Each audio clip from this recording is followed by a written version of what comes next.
You were shown that evil has a face, that monsters give themselves away, that the architects of genocide carry their crimes on them, like marks that never fade. But what if the man who organized the murder of millions looked like your neighbor? What if he mowed his lawn, kissed his wife goodnight, and took the bus to work every morning? No different from any ordinary anonymous face in the crowd. And what if, in the end, thousands of miles away from his crimes, trapped in a bare room with nowhere left to run, he spoke a sentence so unsettling that the man who captured him could not write it down, could not file it, could not allow those words to enter the official record, because those words threatened something even more dangerous than his escape: understanding. Buenos Aires, May 11th, 1960. A man steps off a bus at the corner of Garibaldi Street and Route 202. It's dusk. The sky over the Argentine suburbs is fading from orange to gray. The man walks slowly, shoulders slightly hunched, carrying a worn briefcase. His name, according to the documents in his pocket, is Ricardo Clement. He works at a Mercedes-Benz factory. He lives in a modest house with his wife and children, ordinary in every way. But he is not Ricardo Clement. He is Adolf Eichmann, the man who turned genocide into a bureaucratic process, who planned the trains to Auschwitz with the efficiency of a logistics manager, who transformed murder into paperwork. And, watching him from a parked car 30 meters away, are three men who have traveled halfway around the world for this moment. They are Mossad operatives. They have been tracking Eichmann for over a decade. They chased rumors across Europe, followed false leads in South America, and verified his identity with meticulous precision. Tonight, they will capture him. Not to kill him. That would be too simple. They will take him alive, abduct him from Argentina, and bring him to Israel to stand trial. He will answer before the world for what he did. But before any of that happens, something else will occur. A conversation. A question asked and answered in a locked room while Eichmann waits to be flown out of the country. And what he says in that room will stay with the lead operative, Peter Malkin, for the rest of his life. It will make him question not Eichmann's guilt. That was never in doubt. But something more troubling, whether evil is a choice or whether it is something that ordinary people drift into when the machinery of state gives them permission. To understand that conversation, you have to understand how Eichmann became Eichmann. Not the man in Argentina, but the man in Berlin. The functionary who turned murder into an administrative task. Because Eichmann was never a sadist. He never personally killed anyone. He didn't design the gas chambers or pull the triggers at mass executions. What he did was worse in a way that is harder to understand. He made the Holocaust efficient. He coordinated the trains. He managed the deportation schedules. He calculated the logistics. How many people per car, how many cars per train, how many trains per day. He turned mass murder into a series of Excel spreadsheets before Excel existed. Adolf Eichmann was born in 1906 in Solingen, Germany, into a middle-class Protestant family. His father was a businessman. His upbringing was unremarkable. He was not an outstanding student. He was not an ideological person in his youth. After school, he worked as a salesman for an oil company, traveled across Austria and Czechoslovakia, learned new languages, and built relationships. He was, by all accounts, competent, but forgettable. Then came the economic collapse of the late 1920s, the rise of the Nazi Party, and the slow normalization of ideas that had once seemed unthinkable. Eichmann joined the SS in 1932, not because he was a fanatic, but because it offered stability and career advancement. He was assigned to the SD, the intelligence wing of the SS, where his organizational skills were noticed. He was a methodical person. He carried out orders without hesitation. He was the kind of employee every bureaucracy values: reliable, efficient, and completely free of moral friction. When the Nazi regime began discussing the Jewish question, Eichmann became the man tasked with finding solutions. At first, this meant forced emigration, the removal of Jews from German-controlled territories. He traveled to Palestine to meet with Zionist leaders, exploring whether mass Jewish emigration could be facilitated. When that plan became impractical, the solution changed. Emigration became deportation. Deportation became extermination, and Eichmann's role remained the same. Make it work. By 1942, Eichmann was the chief logistics coordinator for the final solution. He attended the Wannsee Conference, where senior Nazi officials formalized the plan to murder every Jew in Europe. Eichmann took notes. He arranged the follow-up meetings. He ensured that rail schedules were aligned with the killing capacity of the death camps. When local officials complained about delays or disruptions, Eichmann resolved all the problems. When resources were insufficient, he found ways to maximize efficiency. He was not motivated by hatred in the theatrical sense. He was motivated by the desire to be good at his job, and his job was genocide. Here's what makes Eichmann so disturbing. He was not insane. He was not possessed by rage. He did not lose his humanity in a moment of madness. In exchange for the approval of his superiors and the satisfaction created by a smoothly functioning system, he gave this up piece by piece. He was the kind of person who could oversee the deportation of hundreds of thousands of Hungarian Jews to Auschwitz in 1944, then go home and read to his children before bed. The compartmentalization was total. The work was the work. The family was the family, and the work, in his mind, was simply what the state required. When the war ended, Eichmann did not die heroically in battle or commit suicide in a bunker. He disappeared. In the chaos created by a collapsing Germany, he discarded his SS uniform, assumed the identity of a low-ranking soldier, and entered a prisoner of war camp. He escaped in 1946, and while the Nuremberg trials continued without him, he lived under false names in rural Germany. His name appeared in trial documents. Witnesses described his role, but the man himself remained a ghost. In 1950, Eichmann made his way to Argentina. He traveled using a displaced person's passport, provided by the Vatican's refugee network, which had been established to help Europeans fleeing post-war instability. The network did not carefully scrutinize applicants. Eichmann presented himself as Ricardo Clement, claiming to be a Catholic refugee. No one asked questions. He boarded a ship bound for Buenos Aires in July 1950. Argentina, under President Juan Perón, had become a haven for former Nazis. The government did not actively seek war criminals. It did not cooperate with international tribunals. It offered anonymity to those willing to live quietly, and Eichmann lived quietly. Very quietly. He arrived with almost nothing: a single suitcase, forged papers, and whatever money he had managed to save during his years hiding in Germany. Buenos Aires was vast, chaotic, and indifferent. During the war and in the immediate aftermath, millions of immigrants migrated to Argentina. European faces were common. German speakers were everywhere. A man could disappear simply by blending in. For the first months, Eichmann moved between cheap boarding houses in working-class neighborhoods. He stayed away from wealthy German expatriate circles where he might be recognized. He worked as a day laborer, dug ditches, and carried materials at construction sites. The work was very hard. The hands that had once signed deportation orders with a fountain pen became blistered and bled.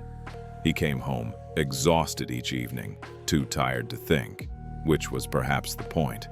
He rented a small room in the San Fernando district, north of Buenos Aires. The landlady was an older Italian woman who spoke broken Spanish. She asked no questions. Eichmann paid his rent on time, without delay, kept to himself, and became an ordinary faceless tenant. At night, lying on a narrow bed in a cramped room with barely enough space to move, Eichmann must have thought about the life and the status he had lost. The authority, the certainty of purpose. Now he was nobody, a man without a past, without a future, living day to day. But survival, for Eichmann, meant more than just staying alive. It meant rebuilding. In 1952, he sent word to his wife, Vera, who who had been living in Austria with their children. The message was simple. He was alive, he was safe, and she should come. Vera made the journey, bringing their sons, Klaus, Horst, and Dieter. They traveled under false names and used documents arranged through the same networks that had smuggled Eichmann out of Europe. When they arrived, Eichmann met them at the port. His sons barely recognized him. The man who had left them years earlier had been an SS officer, confident and commanding. The man before them now was gaunt, weathered, and wore the clothes of a manual laborer. They moved into a small rented house on Garibaldi Street, in the suburb of San Fernando. The house was modest. 2 bedrooms, a kitchen, a small yard. The neighborhood was quiet, filled with working-class families. Eichmann registered the address under his false name, Ricardo Clement. He told neighbors he was a displaced German who had fled the chaos of post-war Europe. No one questioned it. Everyone had a story. Eichmann found steadier work at a Mercedes-Benz factory in the nearby industrial district. He operated machinery, assembled parts, followed instructions. The work was monotonous, exhausting, and completely anonymous. His supervisors found him reliable, but did not see him as remarkable. He did not socialize with coworkers. He did not join them for drinks after shifts. He clocked in, worked, and went home. At home, he maintained the fiction of Ricardo Clement, with disturbing completeness. He spoke Spanish to his children, correcting their German when they slipped. He attended local church services occasionally, enough to seem respectable. He grew vegetables in the backyard. He repaired damaged and broken furniture, painted the walls, and lived a life content with simplicity. To his neighbors, to the local shopkeepers, to anyone who passed him on the street, he was exactly what he appeared to be. An immigrant building a quiet life, far from the wars of Europe. But he was not entirely isolated.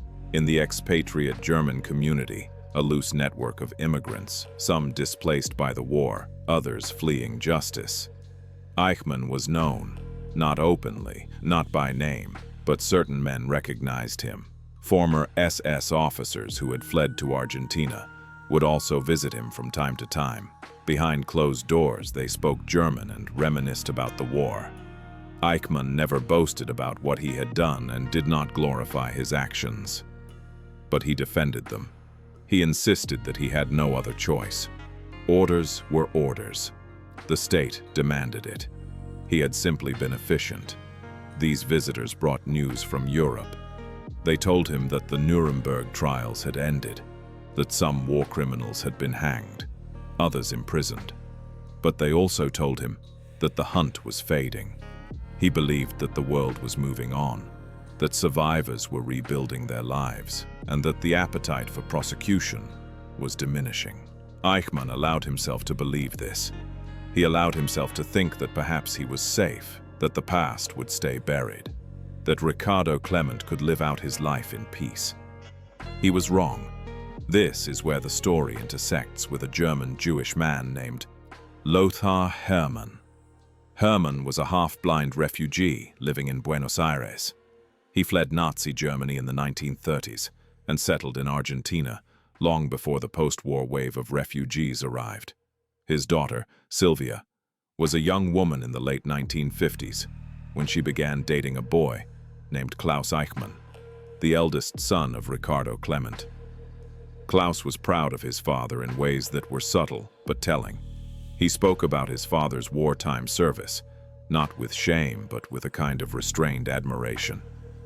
He stated that his father had held an important position, that he was a man of authority, and that history had treated him unfairly. Sylvia, listening to these comments, mentioned them to her father. Lothar Hermann, whose blindness had not dulled his instincts, grew suspicious. Hermann began investigating quietly. He asked questions around the neighborhood. He learned that Ricardo Clement had arrived in Argentina around 1950, that his wife and children had joined him later. He realized that his age roughly matched that of Adolf Eichmann. He put Hermann in contact with Fritz Bauer, a German prosecutor in Frankfurt, who had devoted himself to bringing Nazi war criminals to justice. Bauer took the information seriously. But he also knew that West German authorities might cover it up. The post-war government was filled with former Nazis who had been quietly rehabilitated. Prosecuting Eichmann would force uncomfortable reckonings. So Bauer did something unusual. He passed the information to Mossad. Israeli intelligence had been hunting Eichmann since the state's founding in 1948. His name was at the top of every list. However, the leads had gone cold. Some reports claimed he was dead, while others suggested he was somewhere in Syria, Egypt, or South America. None had been verified.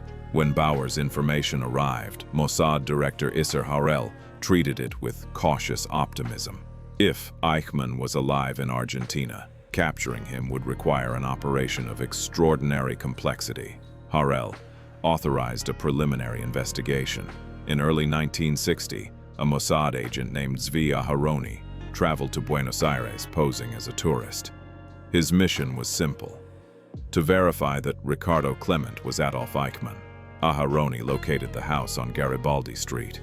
He observed the man who lived there. Using a camera hidden in a briefcase, he discreetly photographed him from a distance. He noted his habits, the time he left for work each morning, the route he walked to the bus stop, the time he returned each evening. But visual identification was not enough. Eichmann had aged. Photographs from the war were 15 years old. His face had changed. His posture had changed. Aharoni needed proof that would satisfy Harel and, ultimately, the Israeli government. The breakthrough came from a small detail. Eichmann's wife, Vera, had used her real name when entering Argentina. The record showed that she had arrived first under her maiden name and later under the surname Clement. The timeline matched. The ages matched as well. When Aharoni examined the other details as well, birth dates, number of children, places of origin, the conclusion became indisputable. Ricardo Clement was Adolf Eichmann. Harel made the decision. Eichmann would be captured and brought to Israel. The operation, codenamed Operation Finale, would require a team of operatives, a safe house, and a plan to smuggle Eichmann out of Argentina without detection. The complexity of the situation was staggering. Eichmann could not simply be killed. His trial was essential. The world needed to see him answer for his crimes. The Holocaust, just 15 years past, was already being forgotten in some circles, denied in others. Eichmann's trial would force a reckoning. The operational team arrived in Buenos Aires in early May 1960. They entered the country separately, using false passports and tourist visas. They rented an unremarkable villa in the suburbs, far enough from the city center to avoid attention. They acquired 2 vehicles, one for the abduction, the other as a backup. They rehearsed the capture, repeatedly, accounting for variables. What if Eichmann resisted? What if neighbors witnessed the abduction? What if Argentine police responded before they could leave the scene? The plan was simple in concept, brutal in execution. They would take Eichmann on his walk home from the bus stop. The street was poorly lit. Foot traffic was minimal after dark. A car would pull up as he approached. Operatives would grab him, force him into the vehicle, and drive to the safe house. The entire operation, from initial contact to disappearance, would take less than 60 seconds. May 11th, 1960. The team waited. The operational plan called for Eichmann to be taken as he walked from the bus stop to his house, a distance of roughly 300 meters. The street lighting was poor. Pedestrian traffic was very light at that hour. It was operationally a perfect moment. But Eichmann's bus was late.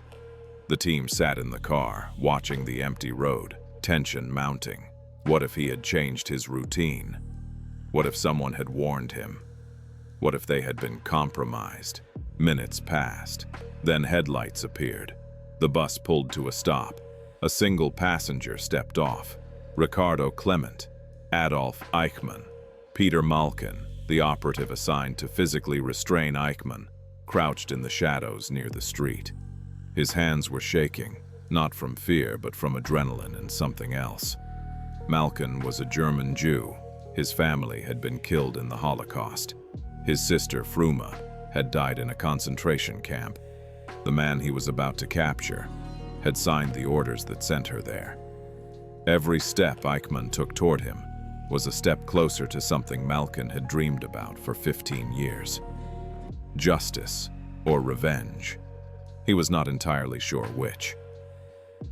Eichmann began walking, his pace steady, unhurried. He carried his briefcase in his right hand. His head was slightly down, lost in thought. The car moved forward slowly, keeping pace with him. Malkin stepped out from the shadows. Eichmann saw him at the last moment and hesitated, his eyes widening. He opened his mouth to shout. Malkin lunged, grabbed him by the chest, and covered his mouth with one hand. Eichmann struggled, kicking, twisting his body. Malkin whispered in German, close to his ear, "Don't move or I'll shoot." He had no gun, but Eichmann didn't know that. He went limp. The car door flew open. Hands reached out, pulling Eichmann inside. Malkin climbed in after him. The door slammed. The vehicle sped away, from start to finish, 45 seconds. On Garibaldi Street, nothing moved. No one had seen or heard anything. Adolf Eichmann had simply disappeared. At the safe house, Eichmann was placed in a small bedroom. His hands were cuffed behind his back. His legs were bound with rope. He was told in German that he was being held by Israeli agents. Eichmann was told that he would be taken to Israel to stand trial for crimes committed against the Jewish people. Remarkably, Eichmann did not deny his identity. He did not claim innocence. He did not rage or threaten. He simply asked in a calm voice, "Will I get a fair trial?" The question unsettled the operatives. They had expected defiance, anger, perhaps fear. Not this quiet resignation, this bureaucratic concern with procedure. One of the men responded, "Fairer than you gave your victims." Eichmann said nothing. He closed his eyes and lay still. Over the next 9 days, Eichmann remained in that room. The team could not leave immediately. El Al, Israel's national airline, was scheduled to fly a delegation to Argentina for the country's 151st independence anniversary celebration. The plan was to smuggle Eichmann onto that flight, disguised as a sedated crew member. But the flight was days away. Until then, Eichmann had to be kept hidden, fed, and prevented from attempting escape or suicide. Guards rotated shifts. The room was windowless, lit by a single bulb. Eichmann was given a bucket for waste, a blanket, and meals 3 times a day. He ate without complaint. He slept in short intervals. He did not ask to see his family. He did not request a lawyer. He simply waited. During those 9 days, something unexpected happened. Peter Malkin began spending time in the room with Eichmann. It was not part of the original plan. Malkin was supposed to guard him, nothing more. But something drew Malkin back. Perhaps it was the need to understand. Perhaps it was the hope that confronting Eichmann directly would answer the questions that had troubled him since learning of his sister's death, and provide a sense of closure. Perhaps it was simply that Malkin could not reconcile the man in the room, polite, calm, ordinary, with the crimes he had committed. They talked, not interrogations in the formal sense, but conversations. Eichmann spoke about his life in Argentina. He complained about the hardship of manual labor and the humiliation of living under a false name. He spoke about his children and expressed how proud he was of them for building lives in the new country. He said he missed Germany, the language, the culture, the sense of order. Malkin listened, saying little at first. He was trying to understand what kind of person could do what Eichmann had done and then speak so casually about missing home. Eichmann did not express remorse. He did not apologize. But he did not grow angry or try to justify himself either. He simply spoke. as if he were talking about a job he had left years ago. One evening, Malkin asked the question that had been building in him since the capture. "Why did you do it?" Eichmann looked at him, genuinely surprised by the question. "I had orders," he said. "What else could I have done?" Malkin pressed. "But did you believe in it? Did you hate Jews?" Eichmann shook his head. "I had nothing personal against Jews. It was policy. It was my assignment." Malkin found this explanation obscene, but he also found it disturbingly believable. Eichmann was not performing. He was not trying to manipulate or deceive. He genuinely saw himself as a civil servant trapped within a system beyond his control. He operated so completely on his own that he could discuss the logistics of mass murder without any visible sense of guilt. This was his job. It was policy. It was what the state required. As the days passed, Malkin found himself returning to the room more frequently. The other operatives began to notice. One of them pulled him aside and said, "You're spending too much time with him. It's not healthy." Malkin knew this was true, but he could not stop. There was something he needed to understand, some answer he believed Eichmann held, even if Eichmann himself did not know it. On the 8th day, Malkin brought Eichmann his evening meal. As Eichmann ate, Malkin sat in the chair by the door and watched him. After a long silence, Eichmann looked up. "You are Jewish," he said. It was not a question. Malkin nodded. Eichmann set down his fork. "Did you lose your family?" Malkin did not answer immediately. Then quietly, "Yes." Eichmann slowly nodded as if this explained something. "I am sorry for that," he said. The words were polite and soft, almost inaudible, but they were also empty. Malkin could feel it. It was not emotion, but reflex, not a felt remorse.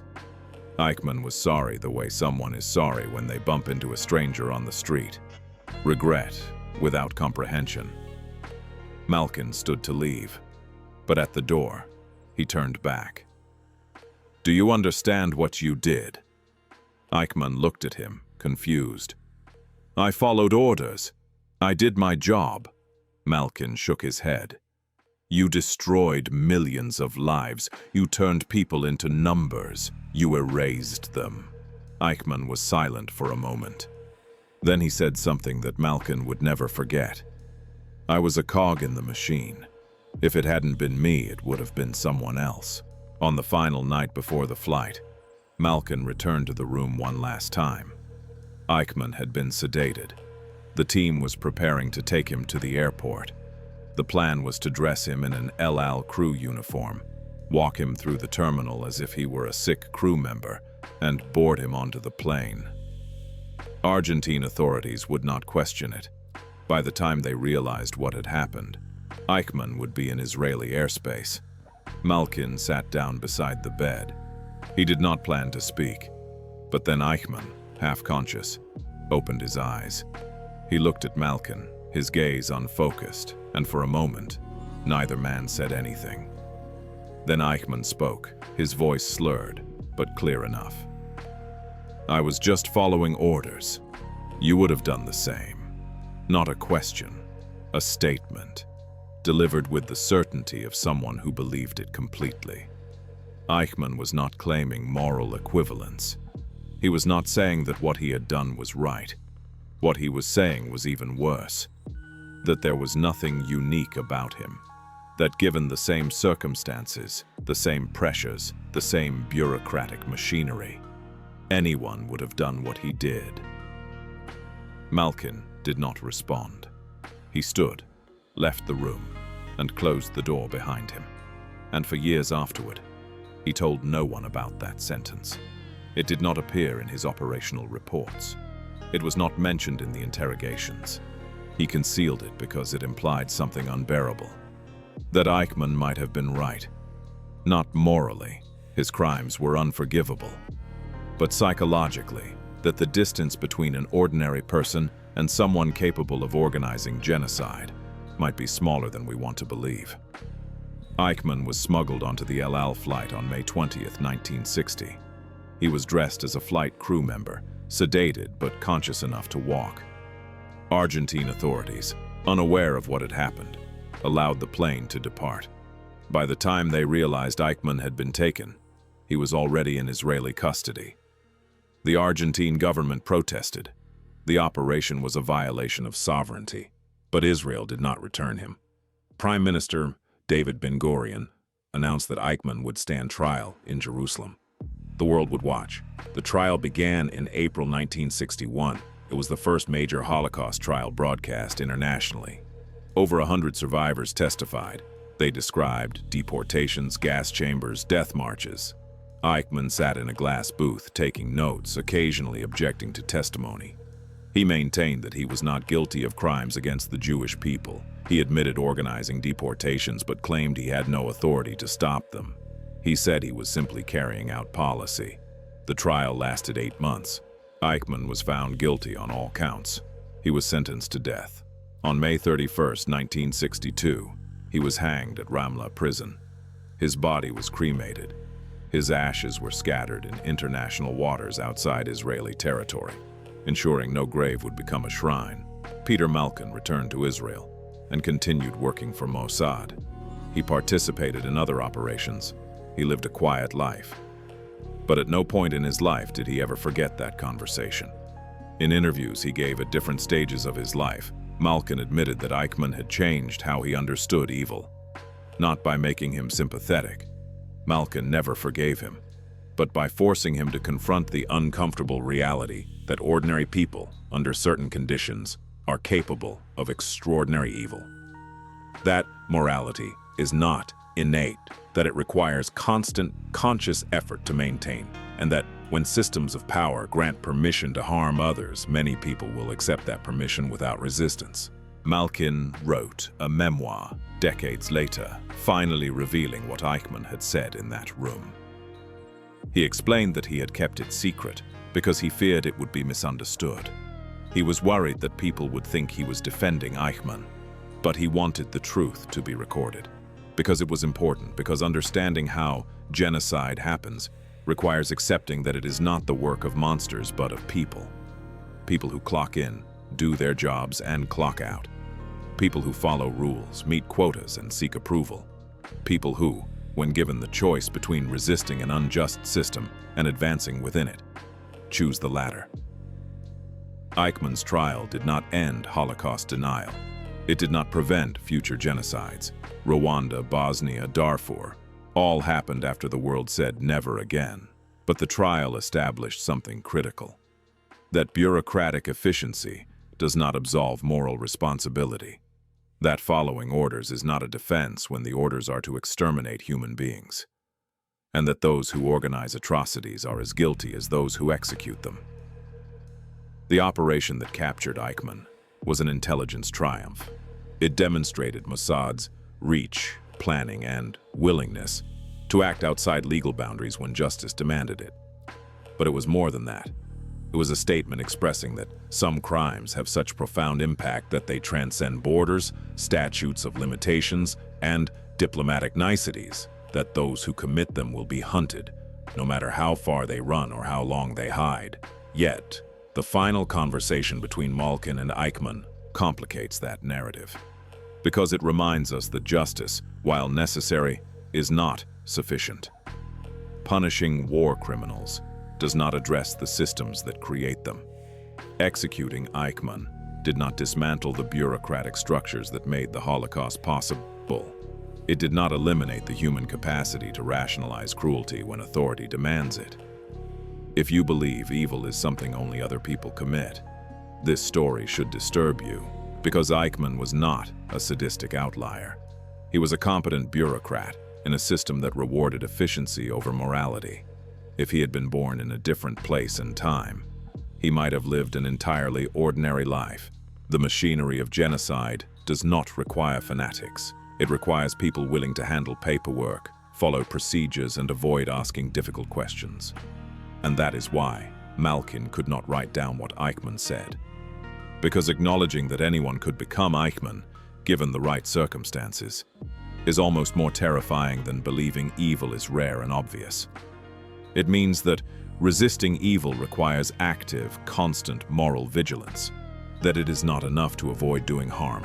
We must actively refuse to participate in systems that enable harm, even when participation is safe and refusal is costly. This story does not have a clean ending. Eichmann is dead. Justice was served, but the question he posed in that safe house in Buenos Aires remains. Would you have done the same? And if your answer is no, can you explain why? What makes you certain that, faced with the same pressures, the same career incentives, the same social expectations, you would have chosen differently? If you found this story worth your time, consider subscribing. History is not a collection of facts. It is a series of choices made by people who believed they were doing the right thing. Understanding these choices and the systems that shape them is the only way to avoid repeating the same mistakes. Let me know in the comments. Do you think Eichmann was an aberration, or was he right that most people in his position would have done the same? It is not a comfortable question, but it is an important one.